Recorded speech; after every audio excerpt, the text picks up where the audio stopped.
Episode 49.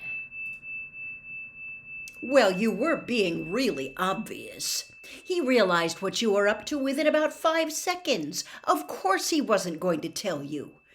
Anyway, Malfoy could have sent off for it since. That's enough, said Professor McGonagall, as Hermione opened her mouth to retort, looking furious. Potter, I appreciate you telling me this, but we cannot point the finger of blame at Mr. Malfoy purely because he visited the shop where this necklace might have been purchased. The same is probably true of hundreds of people. That's what I said, muttered Ron.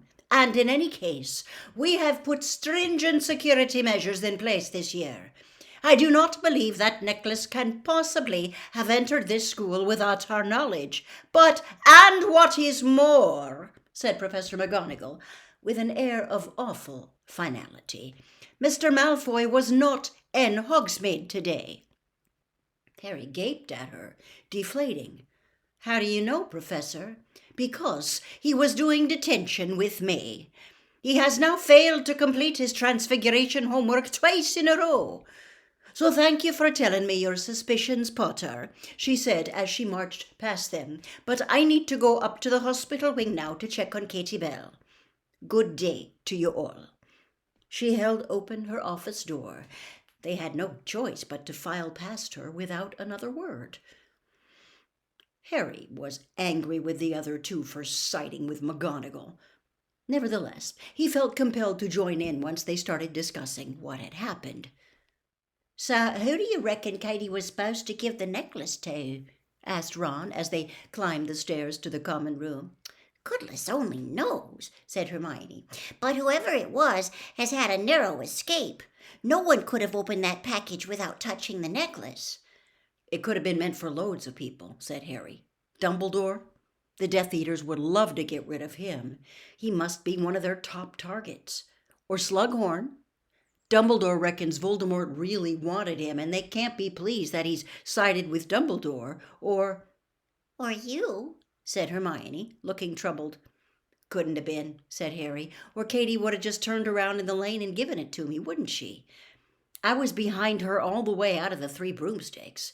It would have made much more sense to deliver the parcel outside Hogwarts, but with Filch searching everyone who goes in and out.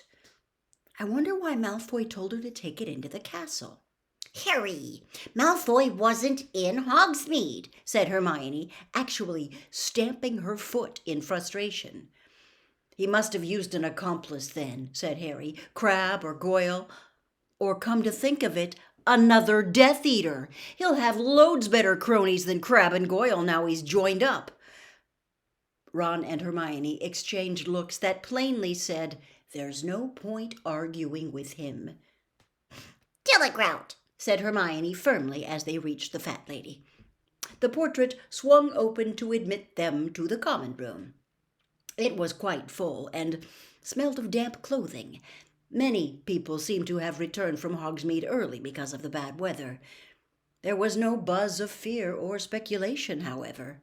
Clearly, the news of Katie's fate had not yet spread. It wasn't a very slick attack, really, when you stop and think about it, said Ron, casually turfing a first year out of one of the good armchairs by the fire so that he could sit down. The curse didn't even make it into the castle. Not what you'd call foolproof.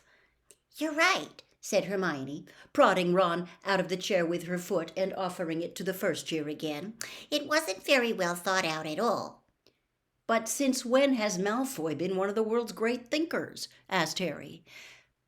Neither Ron nor Hermione answered him. Chapter 13. The Secret Riddle. Katie was removed to St. Mungo's Hospital for Magical Maladies and Injuries the following day, by which time the news that she had been cursed had spread all over the school, though the details were confused, and nobody, other than Harry, Ron, Hermione, and Leanne, seemed to know that Katie herself had not been the intended target. Oh, and Malfoy knows, of course, said Harry to Ron and Hermione, who continued their new policy of feigning deafness whenever Harry mentioned his Malfoy is a Death Eater theory.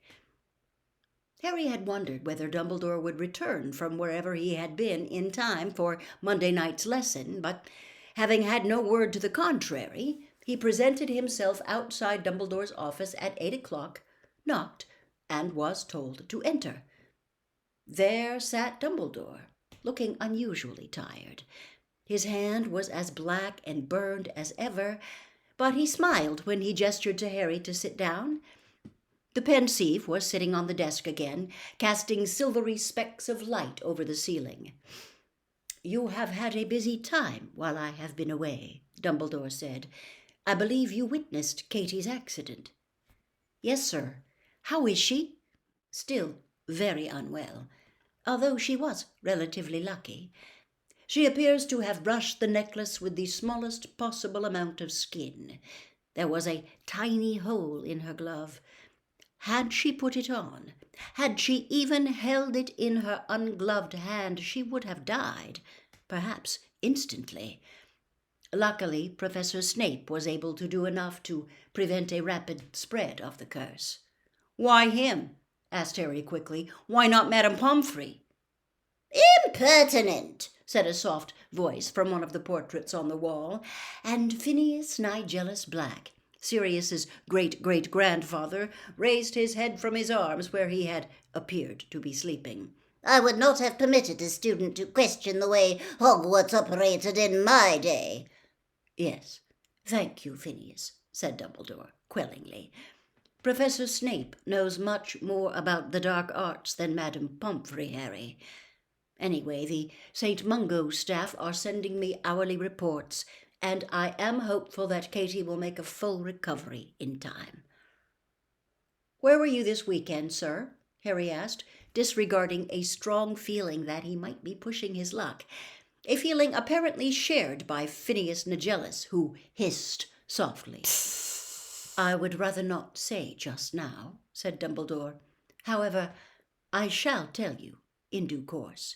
"You will?" said Harry, startled.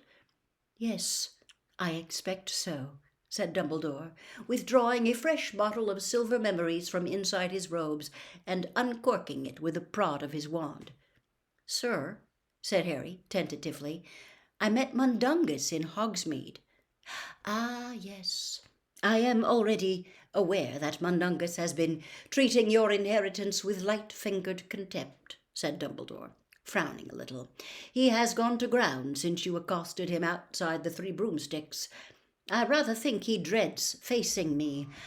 However, rest assured that he will not be making away with any more of Sirius's old possessions." "That mangy old half-blood has been stealing black heirlooms," said Phineas Nigellus, incensed, and he stalked out of his frame, undoubtedly to visit his portrait in number 12, Grimmauld Place. "Professor," said Harry, after a short pause, "did Professor McGonagall tell you what I told her after Katie got hurt, about Draco Malfoy?" "She told me of your suspicions, yes," said Dumbledore. "And do you?" "I shall take all appropriate measures to investigate anyone who might have had a hand in Katie's accident," said Dumbledore. "But what concerns me now, Harry, is our lesson." Harry felt slightly resentful at this. If their lessons were so important, why had there been such a long gap between the first and the second? However, he said no more about Draco Malfoy, but watched as Dumbledore poured the fresh memories into the pensieve and began swirling the stone basin once more between his long-fingered hands. "You will remember, I am sure, that we left the tale of Lord Voldemort's beginnings at the point where the handsome muggle, Tom Riddle, had abandoned his witch-wife Merope and returned to his family home in Little Hangleton. Merope was left alone in London, expecting the baby who would one day become Lord Voldemort. How do you know she was in London, sir? Because of the evidence of one Caractacus Burke, said Dumbledore, who, by an odd coincidence, helped found the very shop whence came the necklace we have just been discussing.